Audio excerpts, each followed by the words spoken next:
Mari kita belajar cara cepat menyusun data mentah yang bercampur aduk dalam satu sel kepada sel yang lebih tersusun mengikut kategori.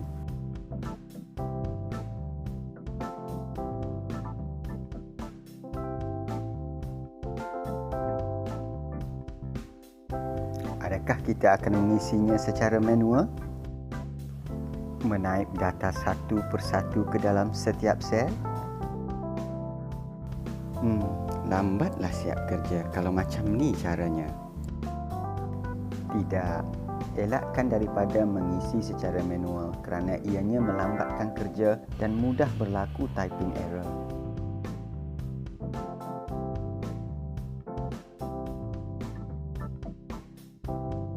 Mari kita lakukan cara yang betul dan lebih jimatkan masa sekiranya melibatkan senarai data yang panjang.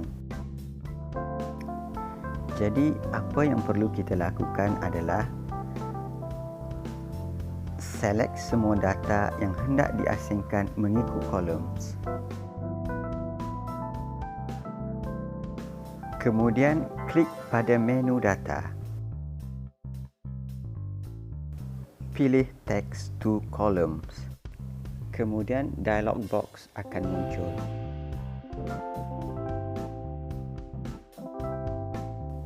Kita diberi dua pilihan cara untuk convert text to column, sama ada delimited atau fixed width. Jika kita pilih fixed width, ia adalah pilihan yang tidak tepat. Kenapa?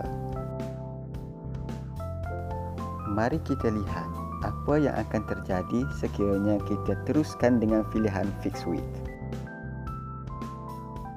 Ini menyebabkan kita terpaksa buat break line secara manual dan hasilkan pemisahan yang tidak selari.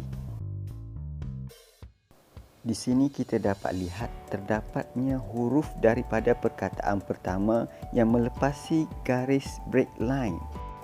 Jadi, mari kita kembali kepada step yang pertama. Pilihan cara yang betul adalah delimited kerana pembahagian mengikut kolom secara automatik. Kemudian klik next untuk ke step yang seterusnya. Dalam bahagian delimiters, kita diberi pilihan cara text to column dilakukan. Di sini kita akan pilih space. Hasilnya, data akan diasing oleh breakline secara selari berdasarkan space antara patah perkataan. Klik next untuk ke step yang seterusnya. Sekarang kita perlu menetapkan format bagi setiap kolom yang telah diasingkan. Jika diperhatikan, setiap kolom yang terhasil adalah dalam bentuk format general.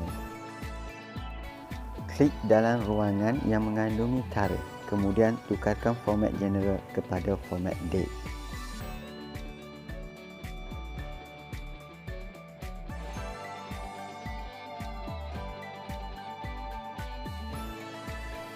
Selepas itu, klik pada hujung ruang destination untuk memilih sel bagi data yang telah diasingkan mengikut columns.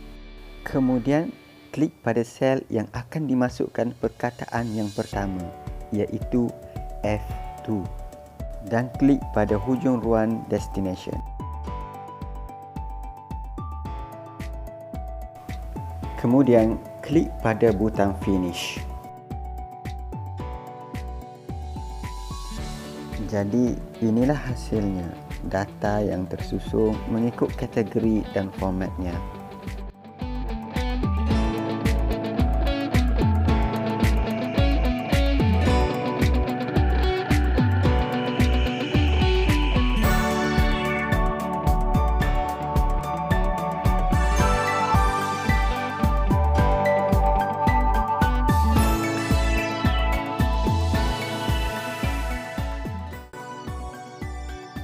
Sekarang kita belajar pula bagaimana cara untuk menggabungkan dua perkataan dari sel yang berasingan ke dalam satu sel.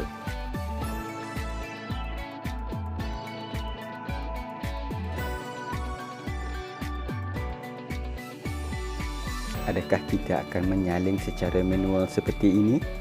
Oh, jangan.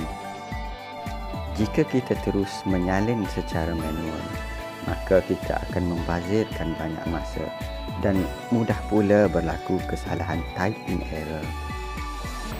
Jadi, mari kita gunakan cara yang lebih mudah dengan menggunakan formula concatenate.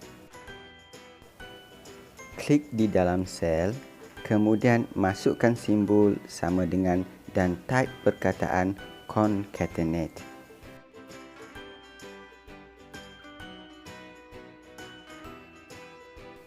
Selepas perkataan concatenate, type pembuka kurungan.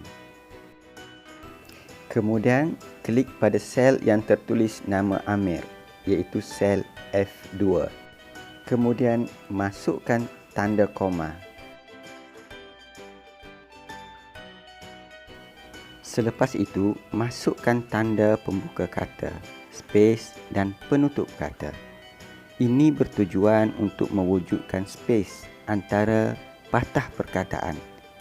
Selepas itu, masukkan lagi tanda koma. Kemudian, klik pada sel yang ada nama Hamzah, iaitu G2. Tutup kurungan dan tekan Enter. Sekarang kita dapat lihat nama Amir dan nama Hamzah yang asalnya berasingan di dalam sel F2 dan G2 kini bergabung di dalam sel A11 membentuk satu nama penuh.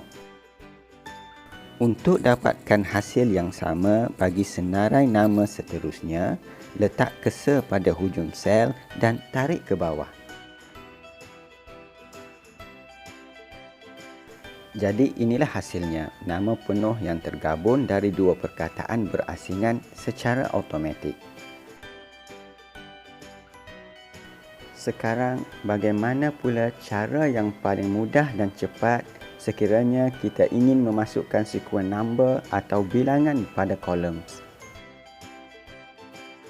Mula-mula, typekan angka 1 ke dalam sel. Kemudian, pada keyboard, tekan alternate tanpa melepaskannya diikuti dengan huruf HFIS. Series dialog box akan muncul. Pada series dialog box, pilih columns untuk series in dan masukkan angka terakhir yang diinginkan pada ruang stop value. Dan kemudian klik OK. Satu jujukan siri nombor akan terhasil secara automatik. Jadi itulah 3 tips Excel yang dapat saya kongsikan pada kali ini. Mudah-mudahan akan memberi manfaat kepada semua. Sekian.